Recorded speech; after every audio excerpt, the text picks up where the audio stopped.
திராவிட முன்னேற்ற கழக தேர்தல்களை குறிப்பிட்டு 28 மாதங்களும் கண்டுக்கல திமுக அரசாங்கம். நாங்க தொடர்ந்து சட்டமன்றத்தில் அழுத்தம் கொடுத்தோம். எங்களுடைய சட்டமன்ற உறுப்பினர்கள் தொடர்ந்து சட்டமன்றத்தில் பேசணும், பொதுக்கூட்டத்தில் பேசணும், அறிக்கை வெளியிட்டோம், பேட்டி கொடுத்தோம் தொலைக்காட்சியின் வாயிலாக.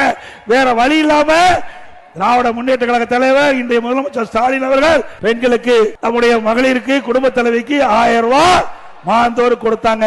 கொடுக்க வைத்தது அண்ணா திமுக கட்சி என்பதை நினைவு கொள்ள வேண்டும். இப்பொழுது 17 லட்சம் பேர் கொடுக்க அறிவிச்சிருக்கார். ஏன் முதல்ல கொடுக்கல? அப்ப நிபந்தனை வச்சாங்க. இப்ப நிபந்தனையை தளர்த்தி 17 லட்சம் பேருக்கு இன்றைக்கு அந்த உரிமை தொகை கொடுப்பதாக சொல்லி இருக்கிறாங்க. இதுல இருந்து என்ன தெரியுது? இன்னும் 5 மாசம் தான் கொடுக்க முடியும். திமுக ஆட்சியுடைய ஆயுள் காலம் 5 மாசம் தான். அதுக்கு பிறகு திமுக ஆட்சிக்கே வர முடியாது. அவ்வளவு ஊழல் செஞ்சிருக்கிறாங்க.